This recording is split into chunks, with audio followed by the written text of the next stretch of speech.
was going to try. Okay, let's sort of shuffle those down to the end, just in case they appear a little later. Commissioners, I think in the interest of time for me, I'm gonna pass on any report. Okay. Frank has just joined remotely. oh, good, okay. How are we getting that? Yeah, I hear some kind of feedback, just, Nothing from nothing from you, okay. I'll simply say Shana Tova to anybody who celebrates, and thank our executive director for her partnership with our HR assistant superintendent to queue up to the last school board meeting, I think, the informational item describing our the position, the new position that we have created, budget conscious, to support the operations of the Personnel Commission. And I'm looking forward to seeing our candidate pool pronto on that. Can I make a comment on that? Sure. point, Chairperson? I watched the recording of that meeting. And I did notice that Director Shinosky did question why the school board was not approving that position. And she asked that it be placed on the agenda of the next meeting. So I'm hopeful that it seems very clear from what our assistant superintendent has told us and the ed code section, that the school board approved all duties and functions of all employees of the district except those of the Personnel Commission. And so I think the answer is a pretty simple one, but somebody's got to give it to Director Shinosky. So I hope that that's happening. Yes, I had heard that the information was shared with her after. Thank you, thank you. All right, last call for any commissioner reports. All right, let's double back to the union and see if they have comments. Ask again. Yeah, everyone. This is Frank. Yeah, I have no comments at the time. I'm actually dealing with some issues with my computer, so I'm on here. I'm listening, but yeah, thank you. All right, thank Thanks you. for suffering through. Okay. And I'll just double check again. No one from the district, right? No. Okay. Let's move on then to our executive director and her report. Well, good evening, everyone. Thanks for joining today. I want to start off by providing the personnel activity report for August. So in August, the Personnel Commission generated 11 new eligibility lists to support hiring across our district. Over the course of the month, we also administered a total of 331 exams across 21 workdays, averaging about 16 exams per day. These covered a wide range of classifications, and then those larger testing groups were for the IA2 SPED and the IT before and after school positions where we have the most vacancies. What stands out also this month was the large volume of personnel actions process. So as you can see in pages 8 through 11, we actually oversaw 39 new hires, along with multiple rehires, reclasses, promotions, and then also new assignments. This included more than 20 IA2 SPEDs and over a dozen IT before and after school. And this is just for the month of August. This progress is due in large part to that August 5th hiring and recruitment event that we had, where we brought in almost 90 candidates. And then also combined with the 2-week turnaround process that's now in place for the IA2 SPED and the IT before and after school recruitments, we're able to move quickly from exams to eligibility lists to onboarding. I always want to give special thanks to our Personnel Commission staff, as well as our HR colleagues who really worked tirelessly this month, continue to work tirelessly every month to hire all of these new employees. And then looking ahead, we are actually already exploring, having had some preliminary discussions about exploring dates for another recruitment and hiring event, before the winter break. And then finally, I'm pleased to share that, our Personnel Commission team will be joining the PACE Professional Development Program. That stands for short for the Personnel Analyst Career Enhancement Program that's, hosted by the CSPCA. And, this program will run from late September through February and will provide training for current and aspiring personnel analysts, as well as directors learning the analyst role. So it's a great opportunity for all of our staff, and they're all participating. And then also I'm looking forward to making progress on the new IA2 sped staffing. And then I provided a report that we're going to be reviewing later on in this evening, and then also some updates on the subcommittee that we're looking to start in the month of October. So that's it. for my Super. report. Okay, thank you. One question. Questions? Yeah. I don't know if this is the appropriate time to ask or later, but I might as well ask. I was at a different meeting in the district, and at that meeting, we were told, and whether it's rumor or what, but we were told that a lot, and I don't know what a lot means, but a lot of the new hires that we either onboarded or offered a position, who accepted the position, basically people who were on this list, that a lot of them either at some point declined to take the job, either after a couple of days or before they started or something. Is that accurate, Erin? So I don't have the data for that, but I would say that we've had several candidates that have started onboarding that just have not completed the process. I mean, you know, we have onboarded, as I mentioned, you know, just 20 in the month of, well, for ISPEDS, like 20 IAs. We're onboarding 10 right now currently as we're speaking. So, you know, from the 90 that showed up, a portion of those actually started onboarding. I wouldn't say that there's a lot. There's definitely, the majority of them have been onboarded or are onboarding, but we have had, you know, a certain amount of candidates, you know, at some point decline during the process. And so on this chart, and then I guess the chart you'll be giving us later, when it says new hire, does new hire mean someone who has been onboarded Yes, and has I forget the acronym for it? like a position Cause- number, Yes, yes. yeah, and what is the FAP or Oh, PAF. PAF? Yeah. Well, I got the letters. Yeah. PAF. So they are people who have that, and of course, after that, you know, people are free to leave if they want to leave or got a better job or for whatever reason. But those are people who are technically employees of the district, at least for a day. Those that say that where we've indicated they're new hires, they are fully hired, Fully fully hired. onboarded Right. new employees. Yeah. Okay, well, my only request would be that if it becomes an issue, that a significant number of new hires ultimately don't continue working, that would be a useful information to have. Yeah, Because we'd like to understand why. yeah, and that report that we'll be reviewing today, we're showing how many resignations we've received so far. Oh, So we're providing that information. okay. And that would be resignations of new people, but also I assume resignations of people who have been employees for quite some time. Existing employees, yeah. Existing employees, okay.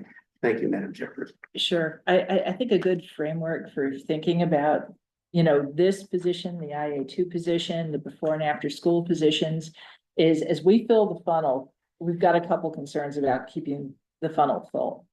One is, how are we recruiting and are we getting enough people to start? The next is, are we getting enough people to go all the way through the process, even when they start the process? And then the third dimension is the retention process. And, you know, we'll talk more about this, I guess, when we get to consent items, but, you know, we have some nice robust lists finally for these positions. But we still have these problems of people who continue with the process and then who fall off and we don't retain. So I think these are, we will be having discussions, I think, in the future about, when do these no longer become hard to fill positions? But it's against those three dimensions that we have to consider that. Any other questions about the executive director's report? Okay, great. Let's do one last check for district. Yeah. Okay, all right, so right now we'll say none, and if someone shows up, we'll figure it out. Let's move on to item 7. So we do have 11 items, and I asked to pull 5 of them. I think what I would suggest is maybe we discuss the 5, and then we can vote accordingly. On the whole, on all together. On the whole business, I think more than anything, I just have some questions or a correction or, something that, shouldn't impede our voting on it. But what I would like to ask about for the Braille transcriber is just to hear a little bit. We have 1 rank, which is better than no ranks. Obviously, this is still a hard position to fill, and I'm hoping our executive director can just give us a little flavor about why. Right. So it's just one of those very rare job classes, and typically, someone in that position would be doing contractor work because there's that flexibility, and the higher rate of pay. However, in this particular case, we did recently, lose our current, Braille transcriber, and it's a full-time position. We posted for the position, but we just don't get a lot of applicants. And we've looked in numerous places that we could post. We've asked for feedback from the special ed department, and aside from EdJoin, and where we already post, which is like government jobs, there aren't a lot of alternative places where we could recruit. It's not typically like a school district job. So, we just had a challenging time with that recruitment.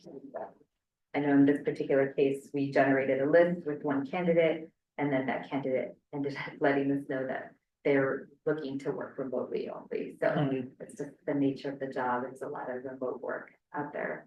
So Would that preclude us hiring them? in this particular case, they cannot, accommodate remote work. So, what I'm taking from what you said is that, generally contractors do this work, higher rate of pay, more flexible work conditions. And maybe it is worthwhile for us to sort of consider, if we're competing against that, what can we change in our offer? If we really want this position as a full-time employee. And I sure don't remember, probably in the class and comp study, because this is a one-off, they probably did not do comps for it. But, maybe it is worthwhile for us to do some and try to figure out if what we're offering is really compelling enough to get this. Or we should be doing something else, and that could be just always using contractors, who we can make as part of the requirement that they come on site, or that, we're offering a better wage, better salary. Yeah, looking to recruit the contracting Mm-hmm. somehow. Good question. Mhm. Erin, you mentioned that as a contractor, they are paid more than as a district employee. So that's very much different from the contractors for the IA SPED position or for the before and after school program and that sort of thing. So is that, is this right? Is that true that an IA SPED, we pay the agency a lot more, but the employee, him or herself, doesn't get nearly as much, especially when you take into account vacation time and pension and all the rest of the benefits that we provide. the employee, and even without that, their wage is substantially lower. Right? I mean, Yeah. I've got that right, but that's not the case with the Braille transfer. From what I was told, the contractors pay them more hourly, like they get a higher rate, No hourly kidding. rate. But yes, there are no benefits or. No, I agree with, our chairperson that that's worth looking into. Yeah. I mean, why would anyone take our job if they can get more money as a contractor? I mean, we could be lucky, but it's Yeah. a very specialized role, Absolutely. so. Okay, no, enough said on that one. Sorry. Happy that we have at least one. Frank has his hand up for that. Okay. For the thing. Thank you. Frank, please go ahead. Yeah, I just want some clarification, or I just want to say it, unless I have the position wrong, but we have two positions in the district that are Braille. One of them retired after, I think, at least 10, if not 15 to 20 years in the district. They just retired at the end of last school year, or yeah. And then the other one just resigned this school year. Not sure. I know why, but I won't say it here. So those are two positions. So they've been filled for at least 5 years. The one that just resigned was at least, I want to say, I think 5 years. I think 2019 when he came on. So this isn't a position that typically has been contractors. We've had this position filled for at least 5 or 6 years. And one position I believe is well over 10 years that's been filled. And I know both of them got hit about the same time. So we just got to keep, putting it out there. And I do believe it's a hard to fill position. I'm not arguing that at all. But just to throw it out there that this is normally done by contractors.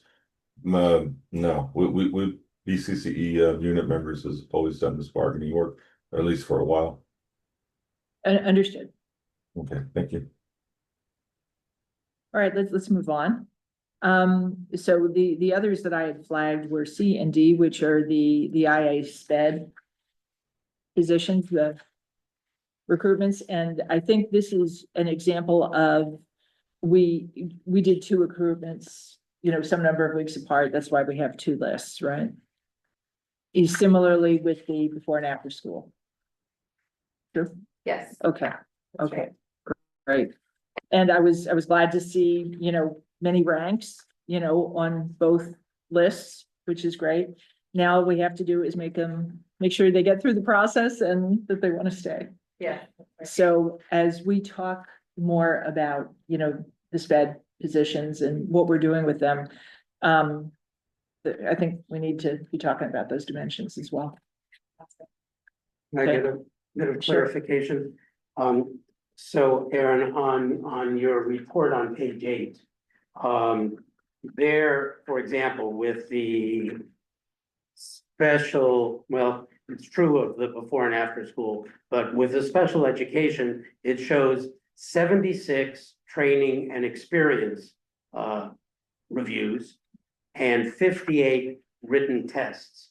And I think in the past, you sort of told us that it's kind of attrition more than anything else. It's not that these people were reviewed for training and experience and then denied the ability to take the written exam, that they themselves, for whatever reason, decided not to take the written exam. And it is, Yes. you're nodding, so that's right. Okay, well, those are always big numbers. Those are always, the differential is always a lot of people. And it would be good, I think, to delve into that a little bit. Is it possible that there may be, if there's 76 training and experience and only 58 written exams, then maybe some of those people who didn't take the written exam in August might actually take it in September, and then you can, it's not apples to apples No. comparison. No, we've been seeing that a lot too. You have, And I think because, they're aware that we are running these every 2 weeks, and have noticed that, like people are finding out about them, so if for whatever reason they didn't take the written exam that first time around, they come back and they reapply and they take it again. I see. Yeah. Okay, all right, thank you. Yeah. You know what, one thing that this sort of brings to mind is there are certain positions where sort of the value proposition, technical term of who takes the position really matters. We get people who have good education, sometimes are pursuing advanced education, have good experience. And this is a stepping stone job. Probably someone who takes this job, unless they just really love this particular kind of work, is going to move on to something else. So it's one of the things that as we plan about how we're staffing it, we need to consider. It's always going to be a high velocity position for that reason. Yeah, and let me point out on Yeah. that score that the district actually encourages people to move on because, and that's not a bad thing, because we provide stipends. We have a grant that allows IA speds to study for certification as teachers.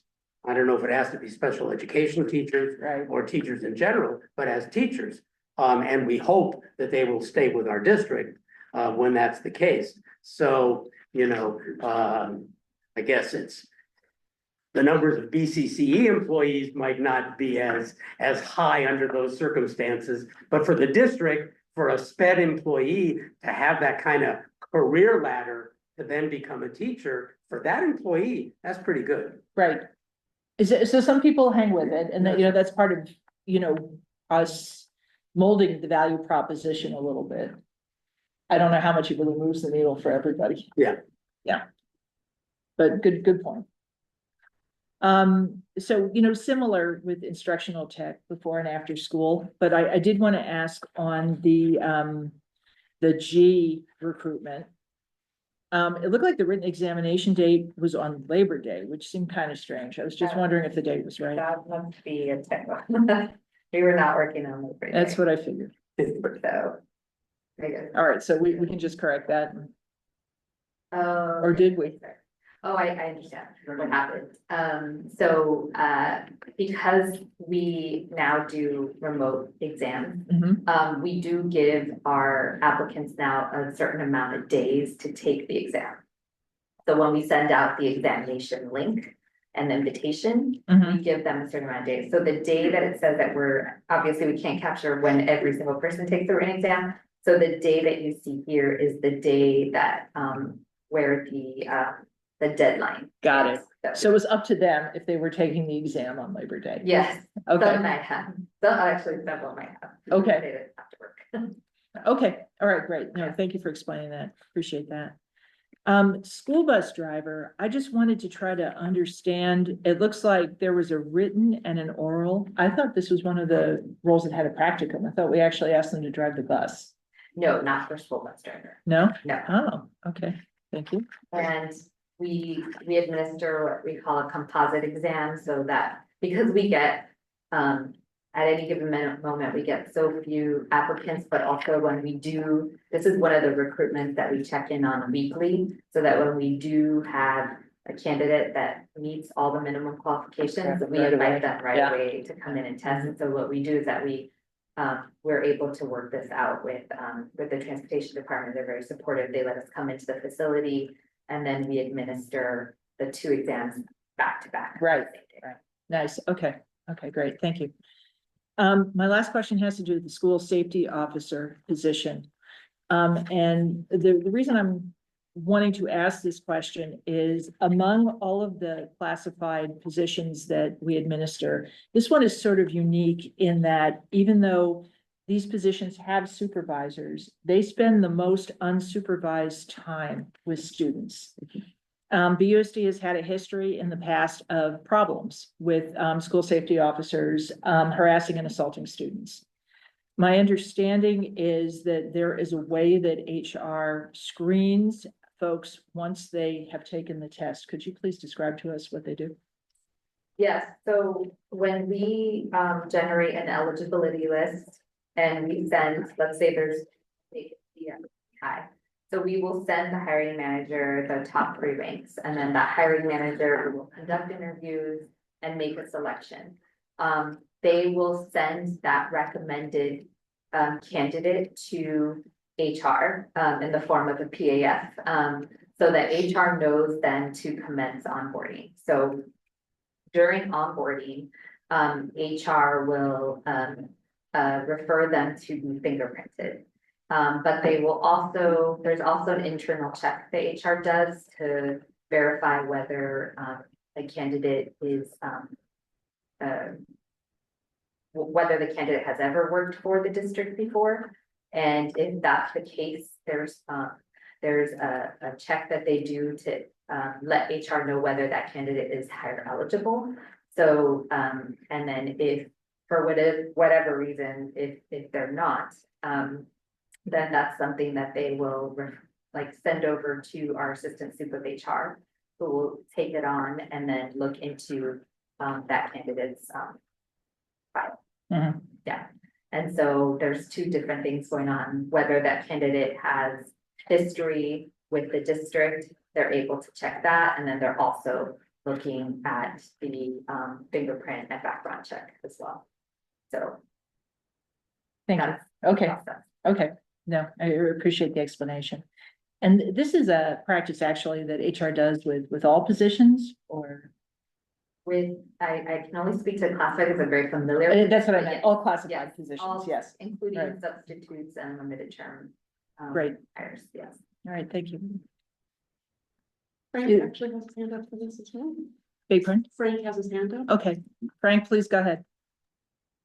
Thank you. I just want to comment, I wasn't sure why that was said about our safety officers having a history of harassing students, if I heard that correctly.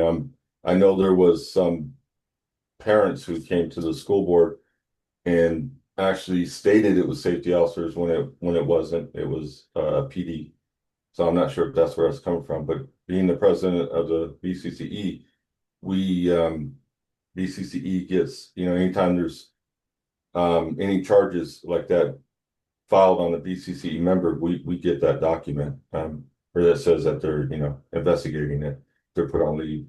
And I can honestly say I've only known of one in the last couple of years, and that one is still being investigated. So I'm not sure where we're getting the information. So I just want to say I don't think that's accurate information. I appreciate you sharing that. And where this comes from is actually my own personal knowledge working on this issue in BUSD for the past decade. And it is history. So I'm glad to hear there has been less in recent years. That's good and important. Okay. Let me go back to item 7. Now that those were the ones I wanted to discuss. Does anybody have? No, I move that the consent agenda be approved. Second. Okay, and I agree. So good work, Aaron and team. It's a lot of stuff there. Thank you. All right, let's move on to item 8. We have 5 different conference items. 1, 2, maybe we have 6. 1, 2, 3, 4. No, we have 5. 4 of them are step requests and 1 is a reclass request. So we will start with 8A, and I think we have the person in the room for that. No? Okay. Then I'll just ask.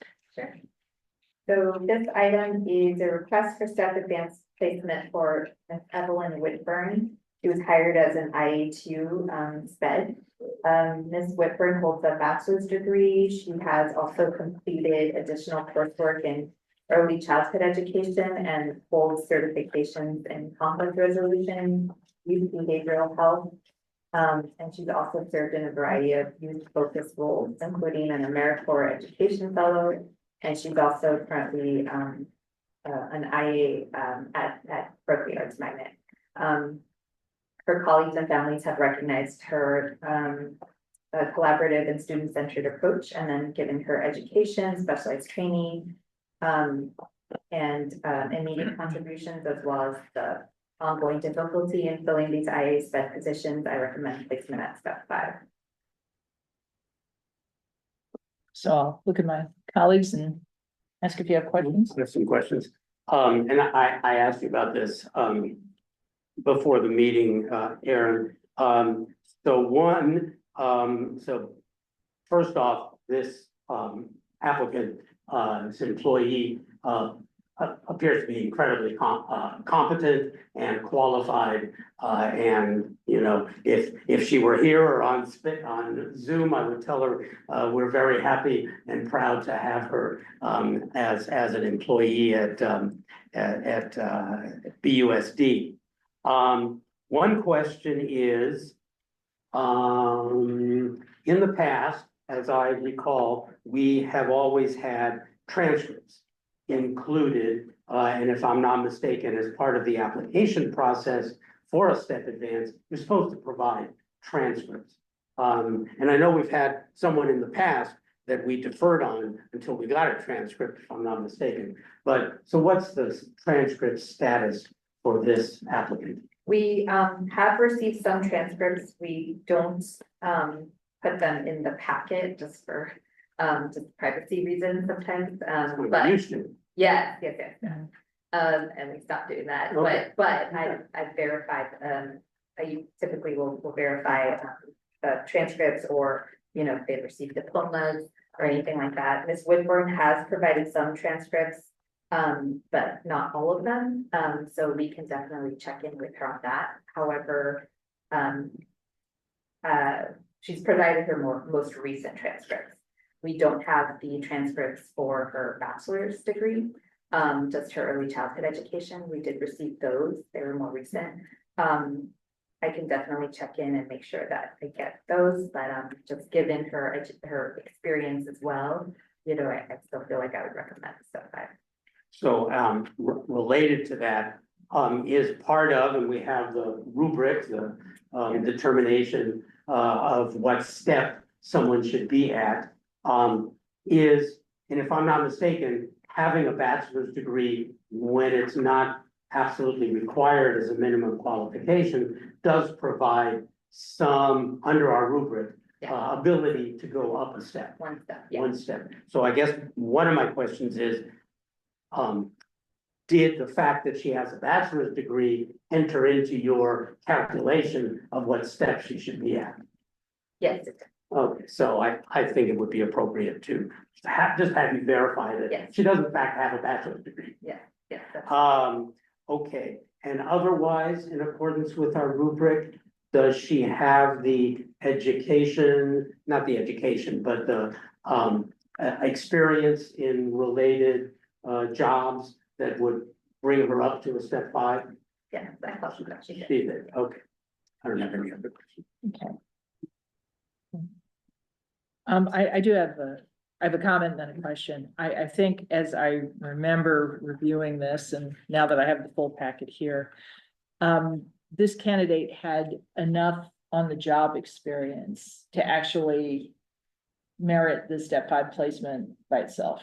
Is that right? Yeah. All right, so that's what I thought. And then the question that I had was to try to understand, we have this classification, IA2 SPED. Sometimes it's one-on-one and sometimes it's, you know, classroom or, you know, small group, you know, it manifests a few different ways.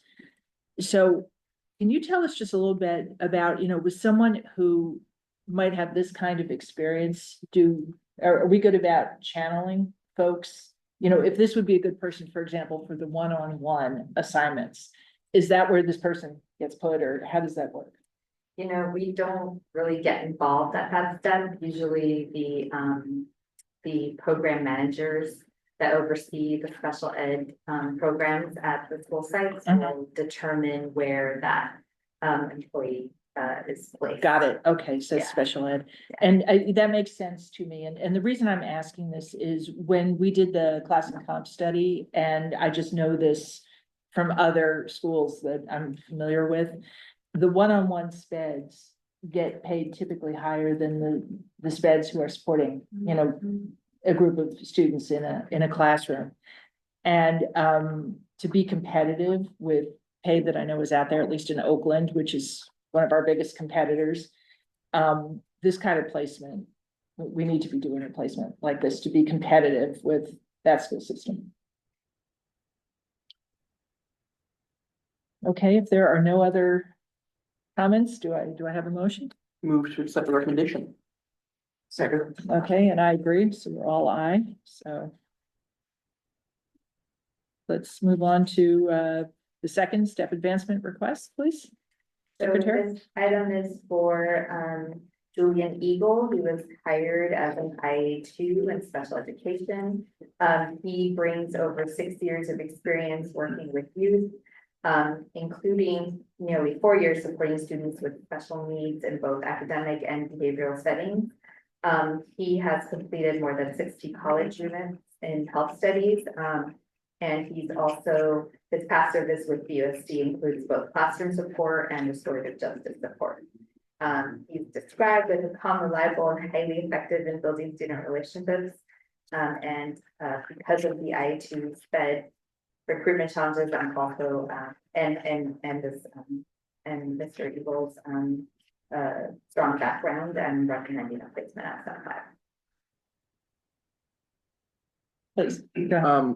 And I'm sorry, I made an error in the digital version, so that has been. Oh, been gotcha. swapped. Yes, sorry about that.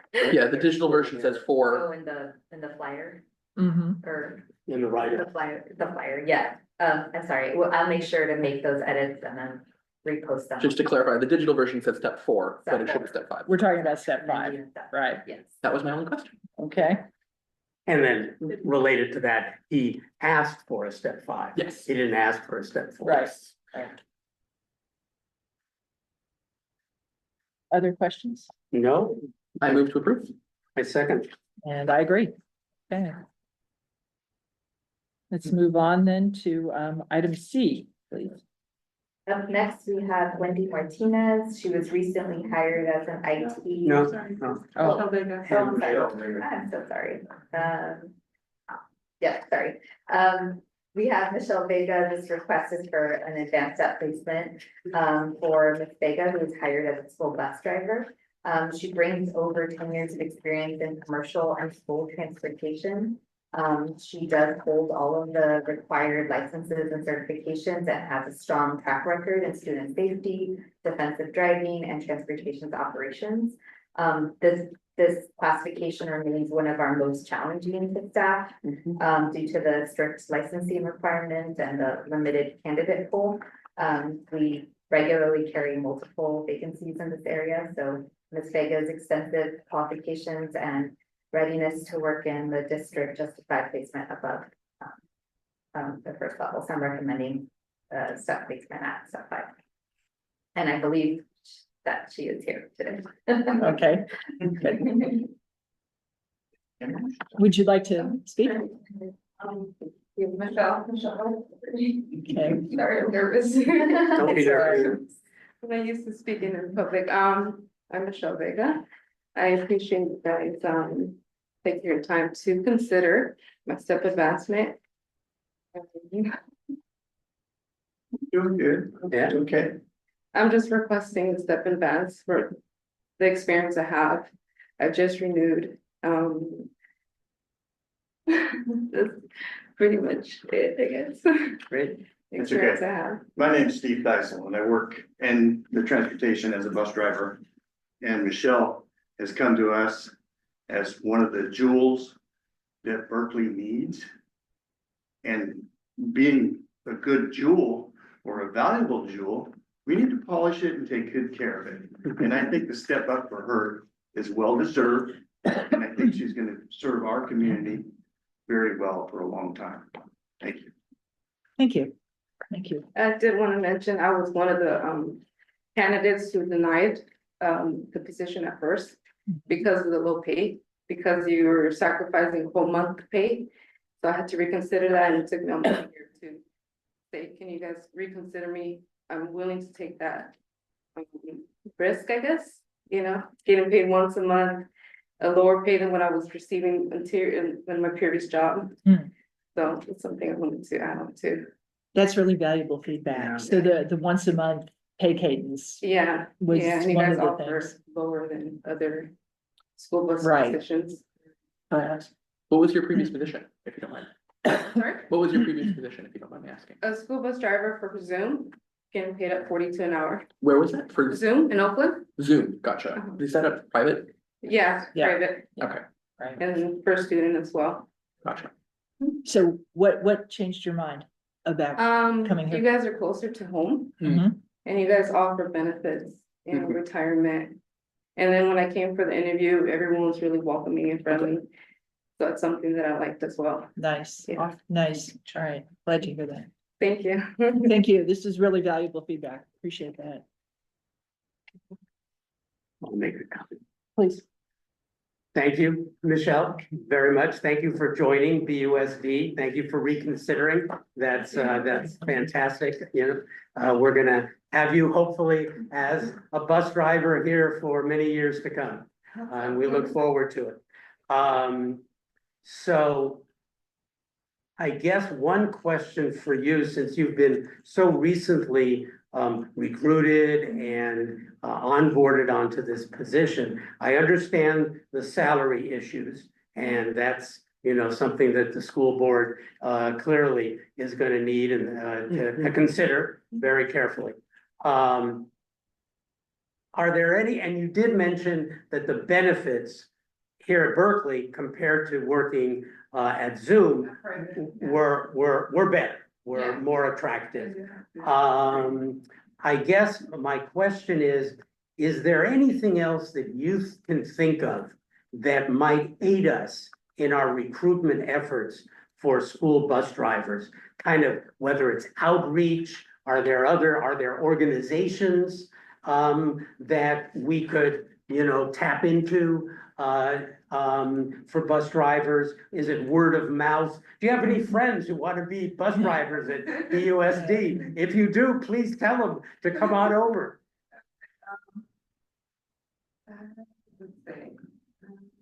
I would say that's the only concern I had, to be honest, the pay, Yeah. the wage. And I'm not gonna lie, the onboarding process was pretty lengthy. Mhm. It took me, I had to pay twice for my fingerprints, because of clinical error at the UPS start. So that pushed me back 2 weeks from starting. I would say that's about it. I mean, the paying and the length of the onboarding process. Do you think there were, I mean, at the UPS store, if there's a clerical error, there's not much, I don't think we can do No. about it. I'd love to be able to, but is there anything else on the onboarding process that you thought were sort of unnecessary delays that maybe we can solve? That you can think of?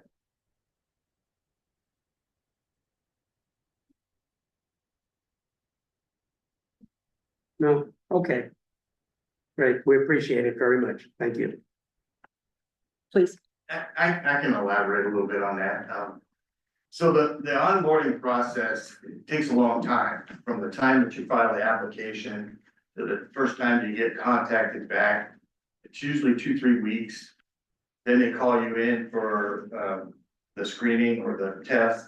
That's usually 2 or 3 weeks. And then they call you in for an interview. So it could take about 3 months or so. It seems like if this is such a high priority to get filled, it seems like an arduous journey for most people to get there. And sometimes people are looking for a job today, not 3 months, you know, down the road. And I think, and I can't speak for transportation because I don't know how they do their operations, but I think if they did more in-house training or taking people and training them, we might get a better result. Just saying.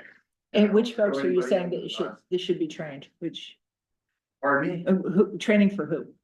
Training for new hires, Mhm. you know, instead of waiting for somebody to come with all the credentials. I see, You know, all some right, companies take people and they train them got it, to be credentialed, got it, right? Mhm. Whether they stay or not is, you know. Right, that's right. Not neither here nor there. I'm just saying that sometimes training people that come in that want to learn Mhm.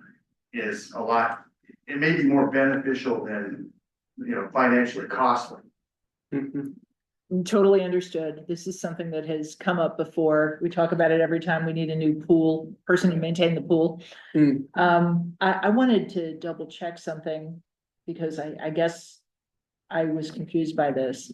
BUSD does not cover the cost of fingerprinting for applicants? No. They don't, yeah, they don't. They don't, are we aware that other school districts do? I think that, I do believe some do, yeah. All right, so I think We, this. yeah, we only did it at our recruitment Mhm. events. So, I think it's a real, addressable, obstacle for a lot of people. Just getting to the live scan place is one problem. So I hope that we'll share this feedback with HR. Yeah. Okay, I understand that the fingerprinting isn't free, yeah, but, particularly when I hear stories about an applicant needing to do it twice, once because of a technical, thank you for doing that. I went back 3 times to UPS. Mm. Finally, they Yeah. told me our transportation, go to our location that we use here in Solano, and, Mhm. that's where I went. Interesting. Mhm. Mhm. Yeah. All right, that's good to know. Thank you. Question. Mhm. I was gonna ask the same thing about fingerprinting and, it just seems like every person who works for the district has to be fingerprinted. And that's ed code. Right, I That's a mean, true thing. And so like, Yeah. if every person who works, it's not like every once in a while we need to fingerprint someone, every single hire is. Right, no, could we get a bulk discount? Right. Right, So yeah. it definitely makes sense Right. for us to, obviously, like you said, there's a cost, staff Mhm. time, but it seems like a reasonable thing. I was gonna ask about, the regularity of pay, the monthly versus, is this is something I've not really gotten into within the district. Do we have, are all district employees paid monthly, or is there, and is that a policy that's set by the district, or how is that determined? yes, that's correct. So everybody's paid monthly, the pay day varies. We have two different cadences. Though, right? Yeah, we have employees that are paid on timesheets, like our substitute employees. And they're paid on the 15th, and then all of our regular employees are paid at the end of the month, right, once a month. Because in total, we're paying 1,600 people or so, right? So the reason They that break it's it not up. more regular is just because the volume would make that logistically difficult, or what's the? I have an opinion, but Aaron might be the better person to answer. All I've been told was that, it's just what the capacity that our system has, and that it aligns also with ACOE and when we work on payroll with the county as well, so. That's right, that's When you say capacity, system capacity, is that a staff system capacity or technical? technical, yeah. Okay. Our We use a payroll system that is maintained by Alameda County, so Mhm. they're the service provider, Got if it. you will, called Escape. The other thing that I think has been true, at least for as long as I've been on the commission, is a different hard to fill position that we have is payroll and benefits administrator. And we have tried to cut this several different ways. Sometimes we combine the roles, sometimes we make the roles different. They've been more junior, they've been more senior. And we have trouble keeping people in this role. And, there are very big companies out there that pay, exponentially more people than us. But until I think we can stabilize the function, it's hard to think about, Moving to it bi-weekly. yeah, or anything currently, else. right now, we are short, we don't have a payroll supervisor, and then We have a We have- hiring list, right? We'll We have do. one soon, I hope. it was already Yeah. sent to the hiring manager, Right. but we don't have a payroll supervisor, and then we only have 3 payroll specialists, and then one of those started and then resigned after about a month. Oh, So- Yeah, yeah, and this isn't unusual in Yeah. small payroll No, it's operations. funny, I told you all, I just got a new job, temporary job, but new job. Oh, And congratulations. I asked, we're gonna be paid monthly, bi-weekly, we're paying weekly, like, great. Wow. So, smaller operation. Well, and it's a future sort of thing, there are pay systems out there that pay with a stored value card and they load it weekly. And it makes a big difference for a lot of people. And it would help us, I think, attract people, but I don't know that operationally we're there yet. For a future project. That doesn't belong to us. Yes. Right? I agree with our chairperson that we have to be really careful. Because we know that there are school districts out there you know, San Francisco being the most. The notable. opposite Oh, side, yeah, right? don't, yeah, I don't wanna be San Francisco. That messed around with their payroll system, didn't know what they were doing, and it's Catastrophic. a disaster. My cousin, So, my cousin worked for yeah, SFUSD and he still, I think, is owed back pay. Because of all that issue. That's terrible, yeah. All right, anyway, to get back to this, so for Michelle, Yes, do I have a motion or any more questions? only thank you for coming, yeah. both to our meeting and to BSD. And I do move to approve the step 5 placement for Michelle. Second, Okay, and I agree. So congratulations, Michelle. Thank you for being our bus driver. Okay, and if you think of anything else Yeah. about how we could make our hiring process better, make it more attractive. Or if you have a name of someone that we should hire, let us know. That'd be the best.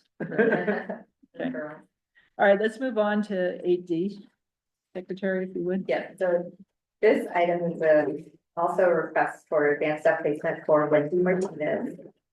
Recently hired as an IT before and after school program. Ms. Martinez is currently a UC Berkeley student majoring in psychology with a minor in education. She's completed over 75 units of coursework in areas such as child development and applied behavior analysis. Her background includes experience as a sports coach at Craigmont Elementary and as a behavioral interventionist. And then given the high number of vacancies in this classification, as well as those ongoing recruitment challenges, and recommending advanced step placement at step 2, which is what she requested. Questions? I had a question, is she, she's currently enrolled at, at UC Yes. Berkeley. Do you know if she, and I support the recommendation, do you know if she's gonna hopefully stay here once she graduates, or what the? That's the plan, hopefully. Wonderful, well, always glad to see bears staying in Berkeley. Yeah, With the BUSD system. hopefully she gets to join that BPAC, a program and, Right. for her credential position. Right. But it is there's a lot of turnover in the before and after school Oh, yeah. program. It's much more than the IA spends. Yeah.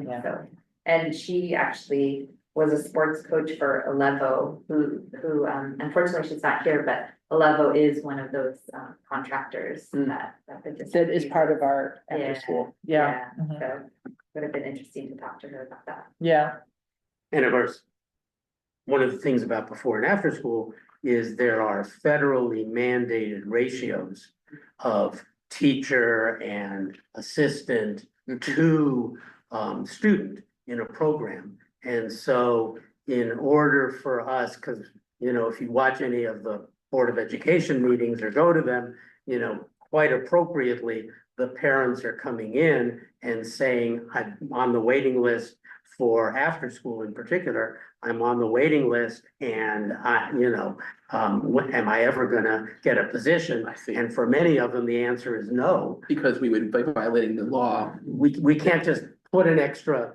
child in somewhere and then violate those ratios. Because then that's the string attached to federal money that helps fund those. Yeah. Yeah. Yeah, and luckily, I mean, thank goodness, Trump wanted to roll back, the money that was going into that program, and at least that was delayed by a year.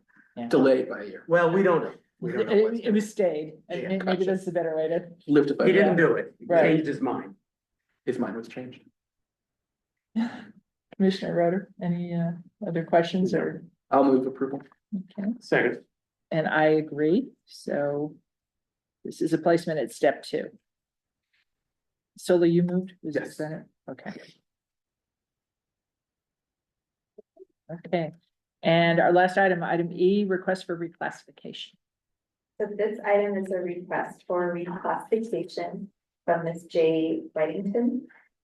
She formally submitted her reclassification forms in August, but we have been discussing her classification for several months already. There was a pause in formalizing this request because this classification was impacted by layoffs recently. And fortunately, She was not laid off, and so now we're able to move forward with her reclass process. We've actually already begun reviewing the class description with Ms. J and her supervisor, Lauren Combs, who fully supports the reclass. And I have a desk audit scheduled with her next week. So my initial assessment is that Ms. J has always been misclassified because her position actually reports to the VAPA, the Visual and Performing Arts department, and not the Office of Family Engagement. And so her duties differ significantly from the other incumbents in the OFE positions. And so her role requires extensive musical knowledge, a background in the arts, and includes a teaching music component. So that really sets her apart from the duties that are in the existing OFE classification. So tonight, I'm just recommending that the commission acknowledge the request and proceed with the process. I'll note one of her different duties seems to be composing or arranging music, which I thought was pretty interesting. Mhm. Do we actually need to take action on this, since it's basically following the normal procedure of the commission? Do we Right. need to I guess just a pass a motion? to engage. Yeah, I actually do have a question. If, do either of you? So is the thought that in doing this reclass, we are creating a new class or a new job, or what do we think is gonna come out of this? Well, we are comparing the duties that she is performing with what we do have. Like, there is one classification out there that she may qualify for, which is the instructional specialist music. Mhm. But we looked at that one already, and it does also differ from her current duties because she does have that family communication component is really large in her position as well. So it might be that there will be a new job description that needs to be drafted for her. So we think possibly, maybe probably. Yes, Okay, likely. and you're doing desk audit next week. Yes, Great. there'll be many because she has so many, like I'm actually going next week to see her teach a class. Mhm. So, Got it. and then another one where we just sit down and go over some of her duties. So, And then, of course, sometimes it does occur that even though it's not a perfect fit as far as the music specialist is concerned, it's at least possible, I'm not prejudging, but at least possible that classification is broad enough possibly to encompass what she Yes. does. yeah. That's not impossible. Right. So we're definitely keeping that in mind after we see her in action, and we'll compare. I'm bringing that job description along with me for sure. Do I have a motion? Just to say, I move to proceed. and I agree.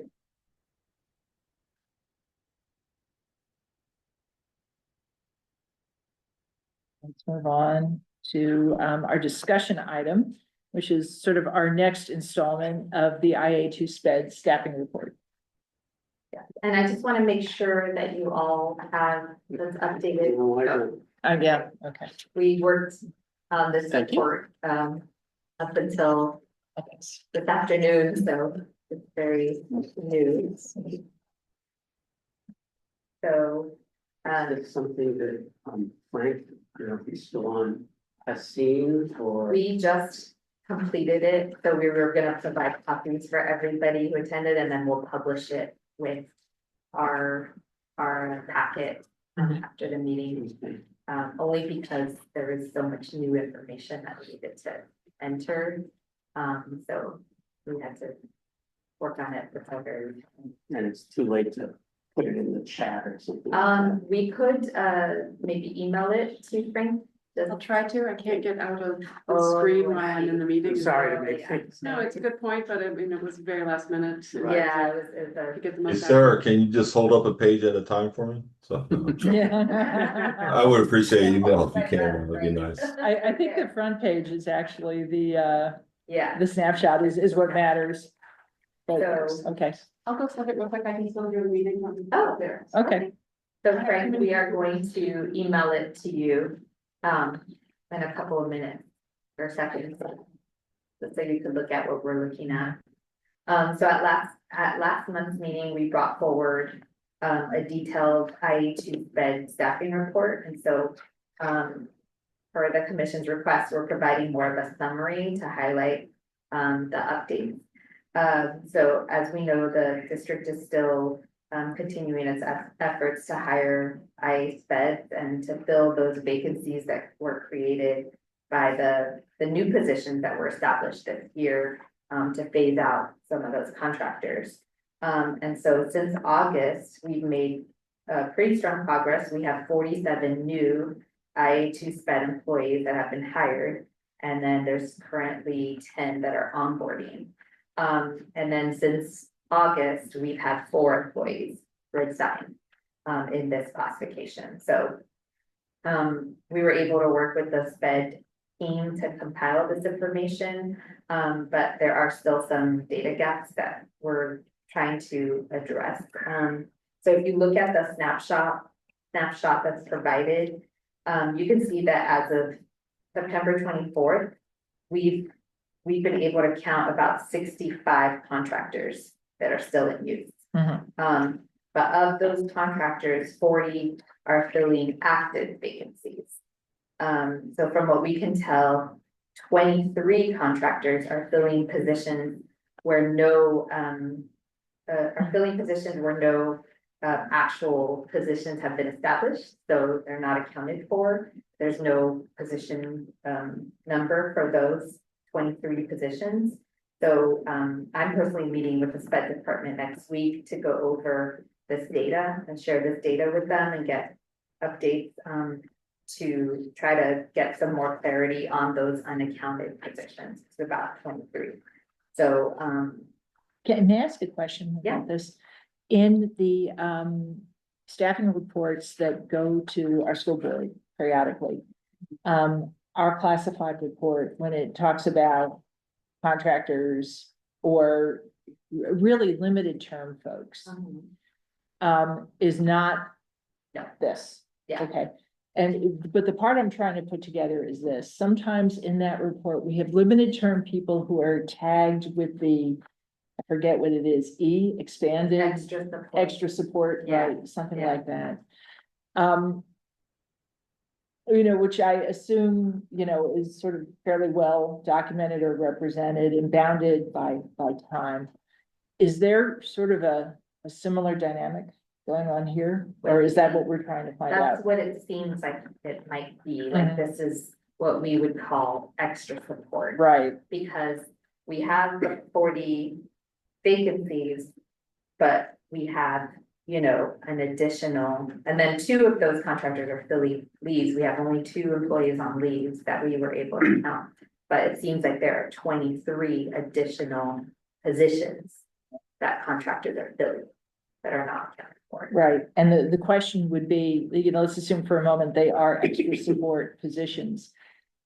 They presumably then would be bounded time-wise the same way LTs on the report that we generate for the school board are bounded by time. Extra support, September 1st through October 31st, kind of thing. That's what I'm not too clear about, yeah, with how it works with the contractors, like if they're given a time frame or if they're just hired on to, come in indefinitely. Right.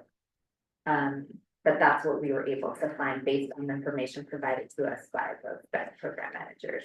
One other place that occurs to me, or one other thing to ask about, is that this may be sort of a warm pool that is being held until Census Day. And then maybe they're released, I have no idea, but it strikes me that might be something, or that the pool is greatly reduced after Census Day. And I have no idea how much our census is fluctuating, but Census Day comes next week, right? October 2nd, right? So. Yeah. Okay. So I definitely was, because we got this information kind of last minute, there's still a lot more questions that we have that, we're gonna try to get clarity on, from the special ed department. Okay. And what's the plan for those 23 unaccounted positions? Is the director still on leave of absence? Just returned, Okay. Yeah. Oh, that's good news. yes, Okay. yeah, and we've already been communicating about meeting next week. Question? Please. So Aaron, these 23 unaccounted positions, these are actual contractors who are being paid by the district theoretically for work being performed. Yes, But we don't know what that work is. I mean, all we know is what site they're in. Site. We have names and Well, we that have helps. sites. Okay, well, that helps. And that's actually reflected in the. The rest of detail, that. Okay, okay. And I know I asked this question last time when we talked about this, and Samantha Tobias Espinoza answered it, which is that no contractor should be working for the district unless it's an approved position that the Board of Education has approved. And so, theoretically, these all should be approved positions. And if they're not approved positions, the person should be dismissed. Or they need to get the positions Okay, created. or they need to, that's fair. Yeah, they need to get the position created. I mean, this is not a little thing. Yeah. This is a big thing. Yeah, Okay, and you're gonna be looking, you've got a few clues. yeah, You know the site yeah. and you know the name. Yeah. That's a really good Yeah, start. it's more than we've ever had So before. you should be able to find out Yeah, what they're doing and right, if they're approved. yeah, Okay. exactly. And as I've mentioned before, I think when you sort of figure this out and can sort of see how it works operationally, there needs to be a control. There needs to be a control mechanism that it's not just a snapshot one day in time, but that on an ongoing basis, somebody's gotta be reviewing who the manager, whoever calls the agency for and hires them before they hire them. Right. We can't be spending our money on agency employees where their positions are either unknown or not approved. Right. Yeah. Frank has his hand up. Frank, please, go ahead. Thank you. I have three questions. You don't have on here currently any probe releases. Did you look for those? Do you know if there's any that have been probe released? We looked at all of the separations since August. Only since August, so that would include a probe release.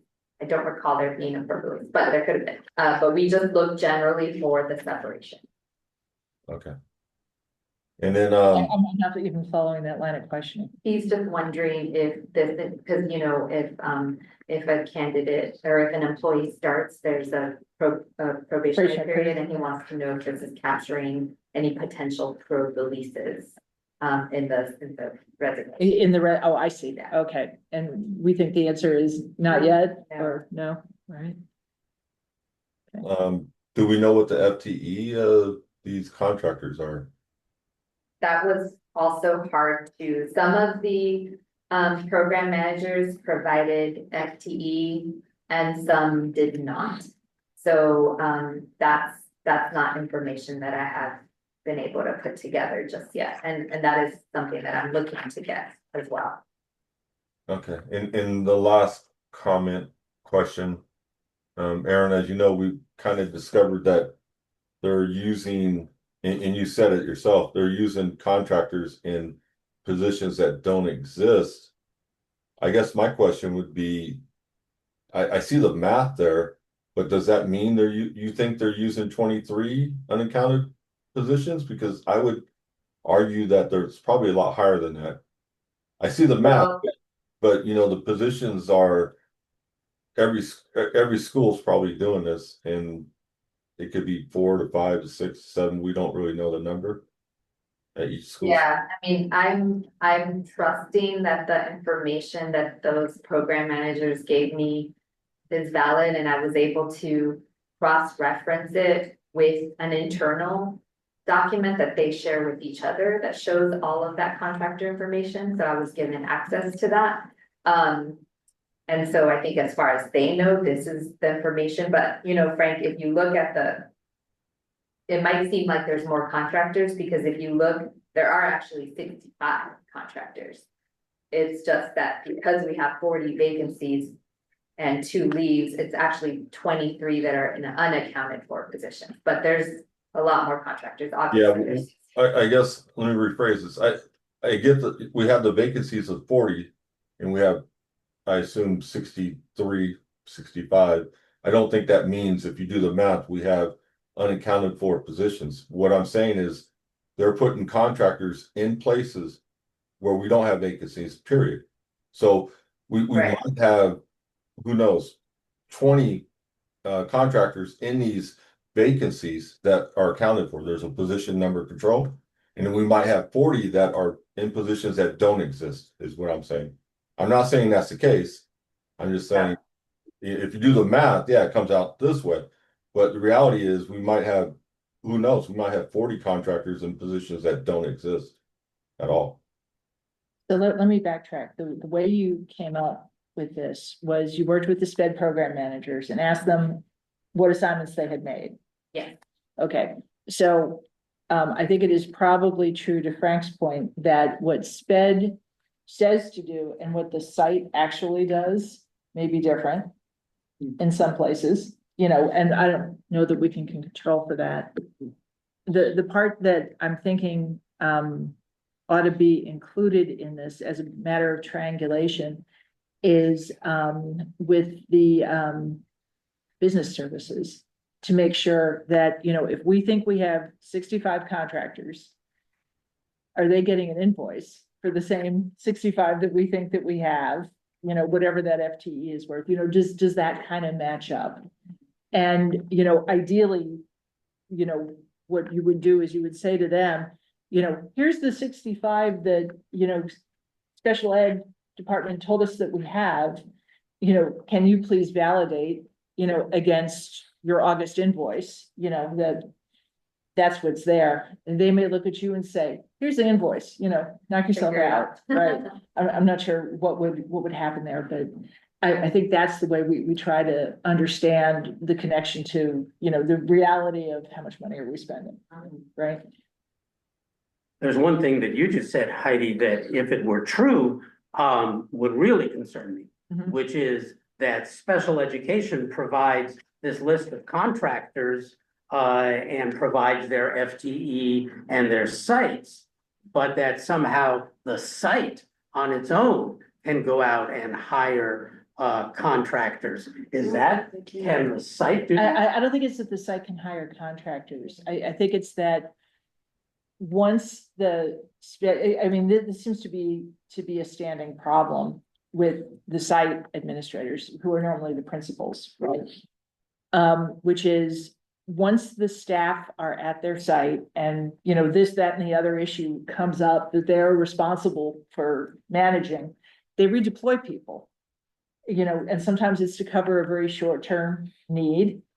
And sometimes it's to cover something that they've had trouble getting resource for in any other way. And I'm just running from history of my kids going through the district, and then history of being on this commission and learning about things.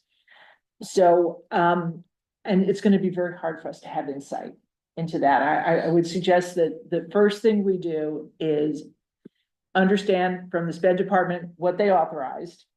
Right. Make sure that from the billing perspective, that's actually what we're paying for, you know, and that if there are disparities, we understand that, right?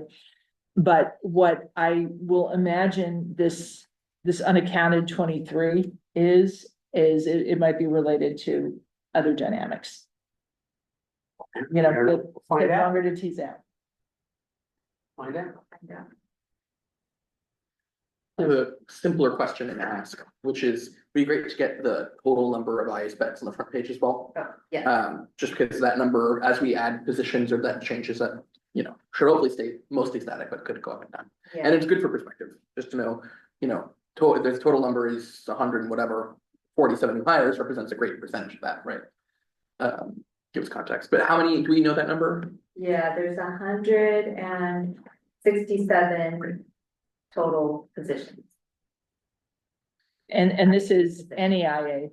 I sped. expect. IA two, okay. 167, but that doesn't include this potential 23 unaccounted for position. So it could be that there's actually, including everything, closer to 200.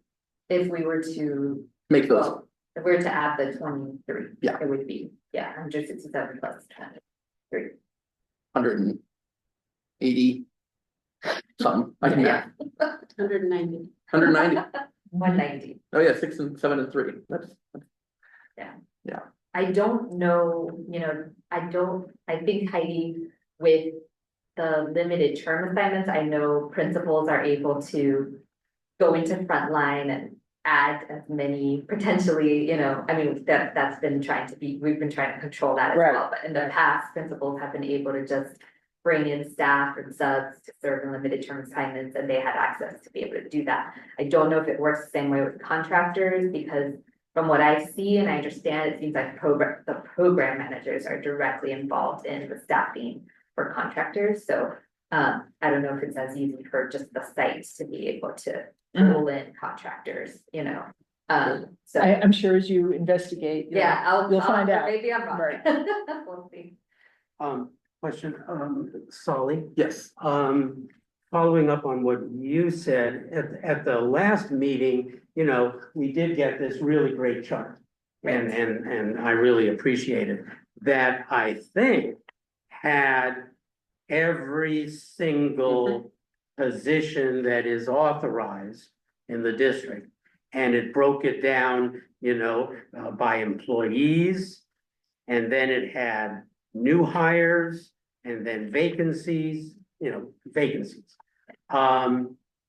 Would it be useful to sort of update, and I don't want to make your We job. have it, I We just did didn't update print it out. Yeah, I mean, I don't necessarily need to see that full list, just having the number, like how many total. You just wanna see it on the summary. Well- We did update that You list, did. because that's kind of like our primary list. And Yeah. So every time we update, we do updates on that, and then, this time we just provided the contractor Contract. information, but if you guys would The like to last see that meeting, list. that list. I would, We do. if you do it anyway. 'Cause I wasn't Oh, here. you weren't here. Yeah. I can get that for you. Thank you, all right. So what I can do is I'll provide a copy that maybe just not for print, you want a printed copy or, cause it's. Oh, just for the meetings, I don't need one now. I mean, basically, we're kind of fine tuning, what we'd like to see, because I Are you doing this as a anticipate this Google Doc? going on. It's a Google Doc, yes. Could you share it? We with can me? share, Thank yeah. And we do can that. print it, so moving forward. We keep this summary, Yes, and then we also attach that comprehensive list. Yeah, Is that what yeah. you prefer? Okay. yes. We could do that, and then, yes, we'll include the totals as well, the total staff. Total positions. And so theoretically, because this all has position numbers Yes, associated with it. so what we did Does is this have we, position numbers? Is that what the? some of them do, because some contractors are filling vacant positions, so. But what we did this last time, because we did get that contractor information, we merged those two lists, so the Right. contractor list with our primary list. And so now we'll be able to see everything on. You have the whole one universe of, report. of Yeah. who is Yeah. being reported to you from special ed department. Yes, that's right. Great, Yeah. okay. So we could bring that, it'd be the two, basically it's a combination of those two lists, Yeah, and we'll bring that to. Are you keeping, or can I make a request that the Google Doc be kept as a time series? Like if you're updating it weekly or Oh, bi-weekly? just to put Like a. We might learn something Updated. by keeping it as a time series. like One different tab. sheets. Yeah, different sheets, Oh, okay, so like every month, or however frequently you're Probably updating. monthly is. yeah, since we do it Maybe. for this meeting, we'll Okay. update it monthly, so we'll keep tab. Okay, I think we'll get some valuable insights, we'll watch it for a year. Yeah. We'll sort of see what happens, we'll get an idea of the busier times, and we may learn some Yeah. things. So, Okay, well, thank you so much for doing this. Frank has his hand up again. Frank, please go ahead. Yeah, so, Aaron, Aaron and I have been talking a lot. We've been having weekly meetings also. So I feel a little awkward asking this question, but it is a question. Is that number that we're so I only have the front page for one, so I don't see anything else. So I apologize if there's other information that, I'm speaking on that I don't have. But are we speaking on the numbers that also the after school program is also doing with contractors? No, No, we're only talking about the IA, but For so now. if I have to say this, then I'll say it out loud, Aaron, is so we have more contractors than just sped. There's more. oh yeah, I just want them to know that we're dealing with more contractors. Okay. Yeah. Thank you.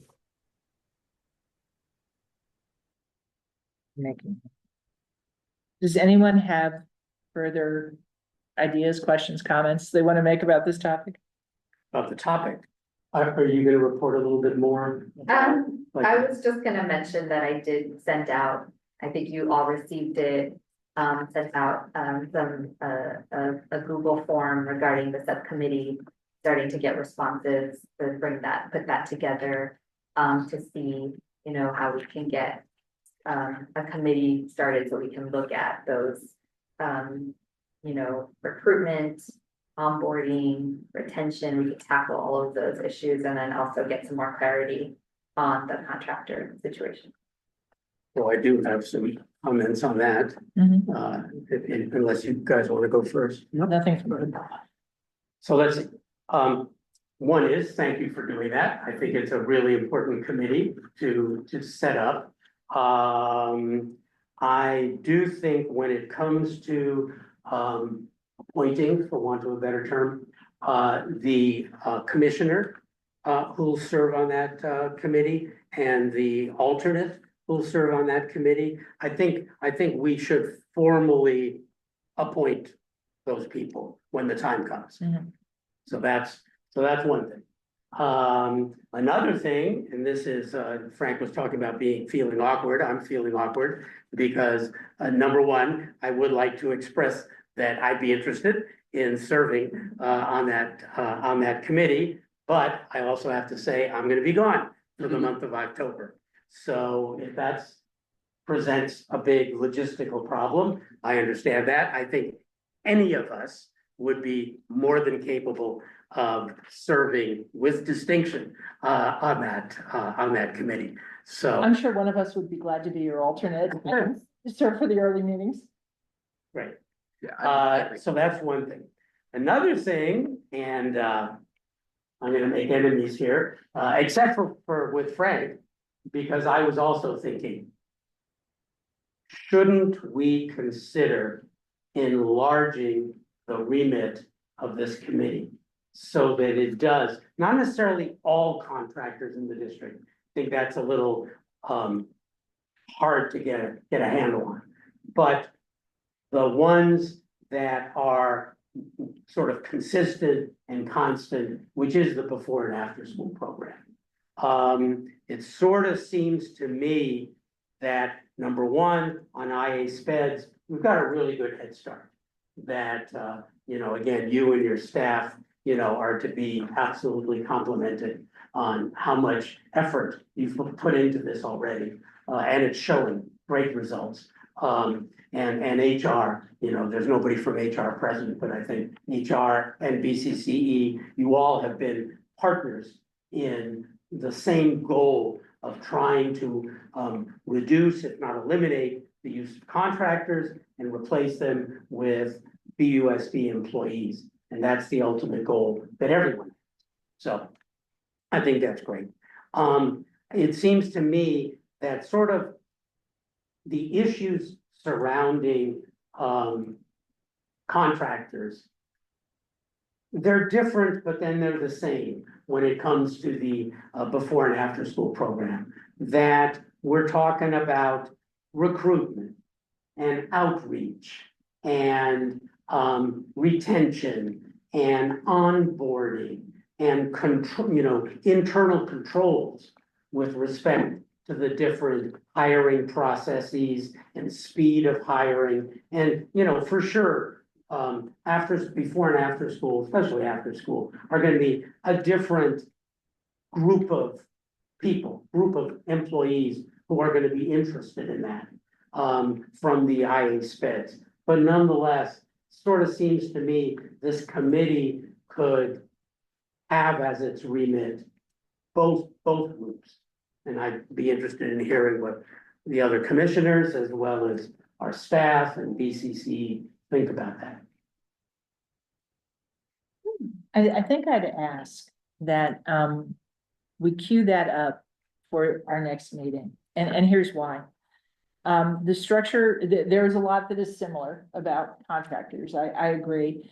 But I think the structure of the before and after school program, because it uses, a lot of external specialty contractors, coaches, and, you know, dance instructors, or, you know, art, or what have you.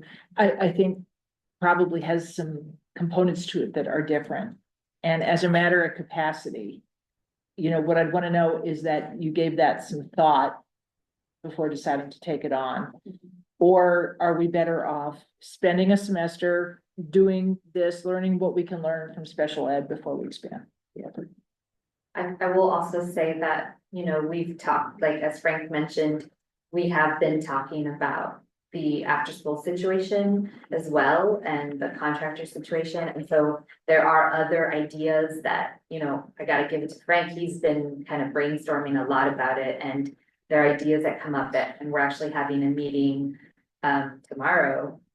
Is this with the idea of a joint extended appointment for a someone joint who's, appointment for yeah, IA speds and ITs? right, Overtime opportunities for IA speds, different shifts for ITs, and 4-10 schedules even for employees, so that they can potentially work both positions. Mhm. So then we can start to fill our vacancies. So I think it'd be great to think about the after-school program, and then maybe not in the beginning of the committee, but at some point bring them in. But I can also say there's a lot going on in the extended day program. They just got a new manager. They've been short-staffed, and like they lost all of their admin support.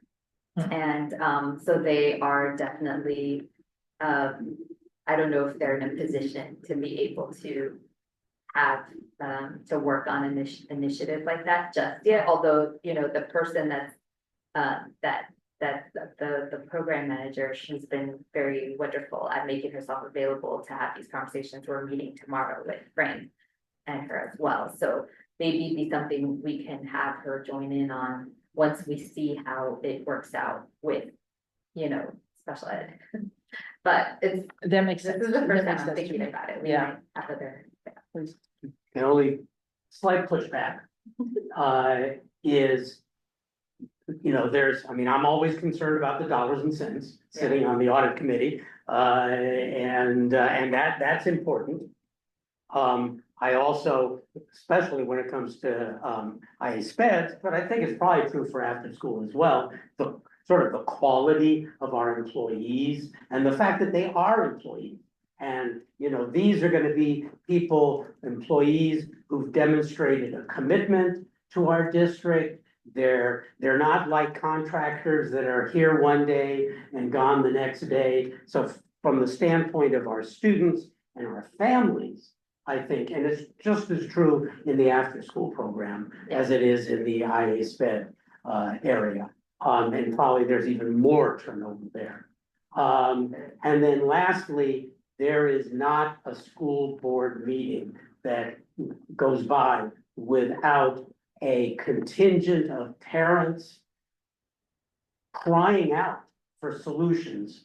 And as much as I, you know, agree that it would be great to do this sequentially and all that, I do believe personally, this is a big priority for the district, you know, and we can lose parents to private schools, to all sorts of other, maybe other districts, I don't know, but, and not moving here, or moving out. Because, you know, you've got two parent families who have to work and both parents work, they cannot have after, exist without after-school care for their children. It just. I remember. We've all been in that, Yeah. Sally hasn't, but, and we've been in that situation. So I think it's really critical. Yeah. That this be. Now, I mean, your idea of starting out with one and then adding the other makes And I sense. only say that because we are But think about it. exploring these alternative options. And so that's the only reason, but I will definitely mention it to Kelly, the manager, and see what she feels could be, like, if she is willing to join. You know, even if we haven't really decided what we're gonna do as far as bringing her into something, but if she could join as a participant, and then, you know, that could be an option. Can I make sure I am clear on something? Because I think there are two separate threads that we're conflating, and I just want to double check if it's just me or somebody else. The initiative that you're describing that is actually going to build capacity in the after-school program is what you and Frank and Kelly are meeting on to see about dual assignments, right? Okay, that's the one that builds the capacity, okay? The initiative that looks at, you know, are we spending more on contractors than we should, is something separate, you know, that we are trying to decide, is that a now or a later thing? And you're gonna check with Kelly on interest and capacity and what have you. Because it really is gonna take a partner in the way the special ed department agreed to partner with you. You can't make this stuff up, right? And either she's gonna have the capacity or she's not. But if I were in her shoes, I'd be wanting to actually build the capacity in my program first. And it sounds like the way we're doing that is with employees, which in some ways could start to take care of a contractor problem. If we solve that problem first. Does that make sense to you? Thanks, Sarah. I know.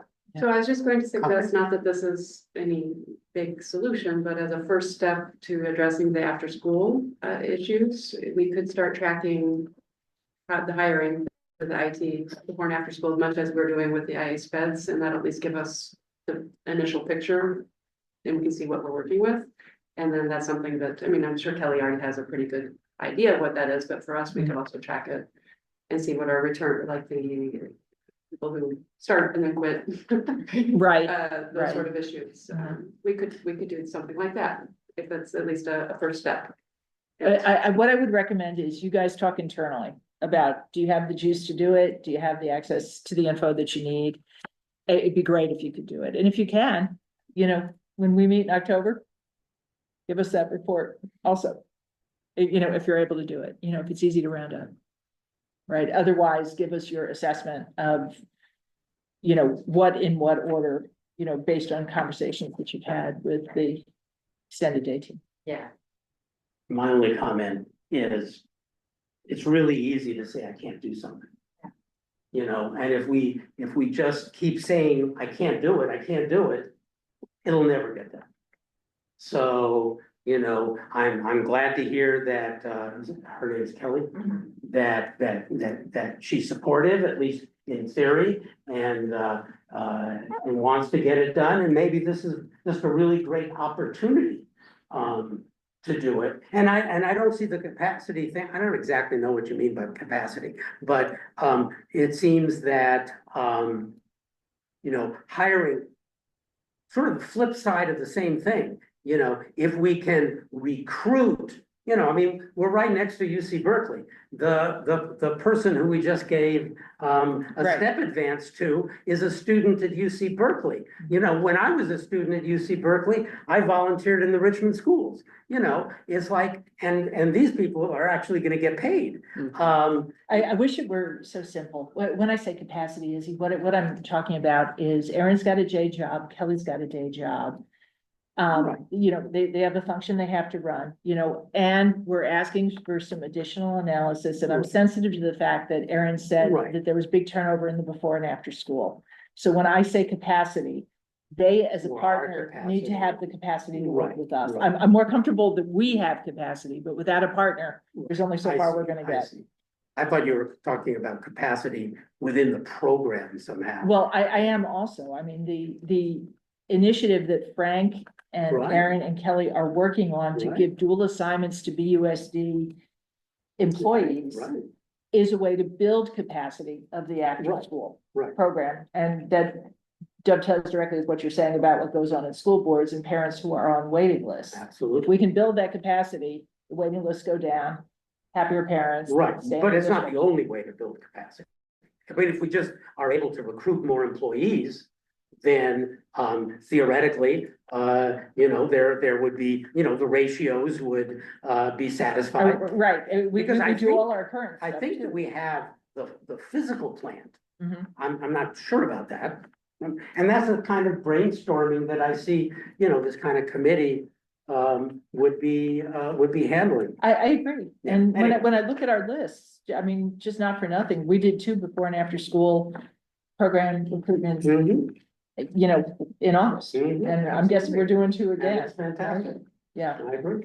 so, right, keeping the funnel, right? Any more comments? I look forward to hearing more. That's all. Okay. All right, great, then, I think we've got a couple of deliverables. Clear on what they are, do you want me to restate what I have? Why don't you restate? I think I have them all down, but it. Okay, all right. You are going to update this dashboard Yeah. for us. You're gonna include what I'm calling the detail listing with it. Sarah is gonna please share with me the summary that was shared, at the 8/27 meeting, because I wasn't here, and as a Google Doc would be fine. I'd be happy to look at it that way. And maybe you'll think about keeping it as a time series, just so that we can see how things change. And then it sounds like, Aaron, you're gonna have some conversations with Kelly just to sort of test the waters about, is this something, what we are doing for IA speds, is this something they're prepared to work on with us now? Or, to what degree? Okay. And I'm also meeting with Sped to talk about the unaccounted for. Right, exactly, right, to get a better sense there, and then maybe once you have that, we'll go to business services, we'll let it run a little bit and see how they're. I mean, the good thing about Special Ed is that they have their own internal budget analysts, and I know I can get a lot. Awesome. I can get a lot of information. Oh, good, all right, so maybe you can get someone to look at August invoices I right can, away, yeah, that'd be yeah. great, okay. All right, let's move on then. We're up to closed session, and I'm a little confused because I think we covered what was identified here. Yeah, I wasn't sure if there was any follow-up or. I could wasn't sure if we just- had to discuss this. I don't think No, that we there's do. no next steps or anything. All right, so we're just gonna skip. Yeah. Items 11 and 12 closed session, we don't need it. 10 and 11. 10 and 11, thank you. Let's move to item 12, which is public comment. Is there anyone who would like to make public comment?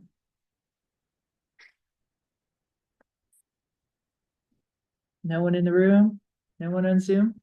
I'll make a public comment that I appreciate Max and his support in helping us to set up the room for today. Good.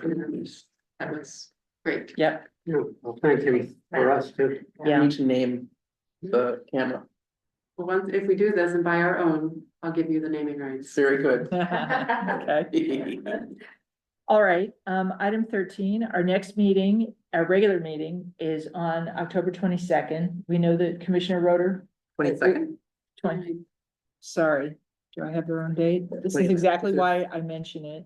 There's 5 Wednesdays and. Sorry, October. right, 29th, that's what it is on my calendar, 29th. Thank you. Commissioner Roeder is not attending at all, not remote, nothing, And then okay. Just And where? to add to that, Yeah, there's gonna be a short turnover because then we have the November meeting on the 17th. Right. Like a Monday. Right. So, yeah. 17th. Where do we want to have that meeting? Do we think things, Solly was saying he's been to a couple of meetings in the boardroom that seem to have gone okay? I mean, to be frank, if this is more reliable, even if it's, it was working on that when the rent board meeting I chaired was on last week on Thursday, so less than a week ago, but it's just so unpredictable. Like, do we get any benefit from being in the chambers more than being from here? Also, you guys, your offices are here, so it's more convenient for staff, I would imagine. Right, I'm worried about accessibility to people who might otherwise come. That's true. To our meeting, and I don't know if it's the same difference that it's here versus at the boardroom or not. Yeah, I haven't heard any, feedback about the location, negative or positive, but I haven't gotten any feedback about it. So I don't know, I know parking is definitely more accessible and over there in the district office, Right. boardroom. But it's not so bad after hours. What do you all prefer? And we're not interrupting people, who are working from the looks of it. Actually, so just so we know, can you tell if this space is available on the day of the next meeting? I can't at this exact moment. Oh, that's right. For some reason, I can't. Well, how about Excellent. we check in on that? Maybe I can. check. If it is available, I can check. yeah. Cause if it's not available, then. Can we also just make sure that we sort of check in with like our regular stakeholders? I mean, some people always attend by Zoom and, Yeah. I don't think that this matters. Oh, Frank has. Frank, go ahead, please. Yeah, my question is really, have you guys calendared the rest of the year? And I don't know if you're trying to figure that out now, but Oh, yeah. I couldn't Yeah, find yeah. it on the BUSD calendar. Where would I find that? On our webpage. It's on our website. Okay, Frank, it would be on so- the BUSD calendar? We share the calendar with the folks that update the BSD calendar, but if you just go to our webpage, It's there's on, there's a flyer and it shows all of the dates, all of the meeting dates for the school yeah, year. I'm not sure why I didn't think about that. I just was looking on the BUSD calendar. I think it's because it's always on there. Okay, thank you. Appreciate it. Yeah, So this space on the 29th of October is available. I guess I'd suggest, why don't we book it here? But if you get some blowback about people, I was waiting for you at the boardroom, where were you, confusion kind Yeah. of stuff, let's have to keep our option open on that. Okay, I have a separate question Mhm. about scheduling, which is, and I don't, not necessarily for this next meeting, but when was the last time we considered Wednesdays generally? Because I have a personal interest in Wednesday evenings. But one I'm willing to sacrifice, but if an alternative day of the week is available, and I would love to think about that.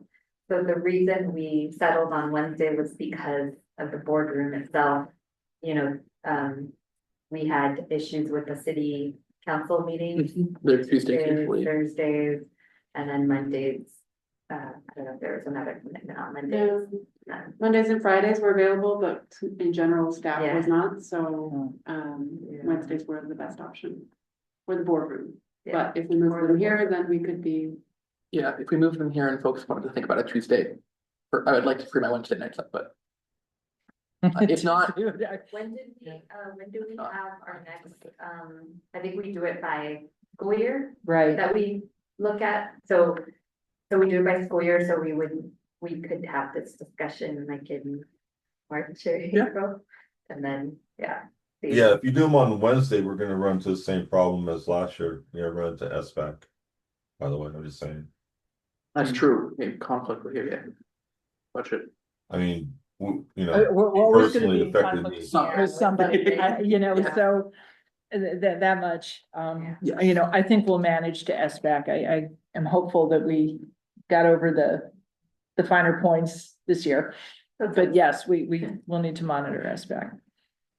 All right, so for the moment, Yes. let's just say, we will plan to meet here.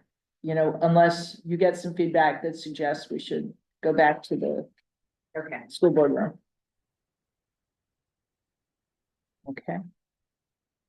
Anybody have any last comments? I move to adjourn.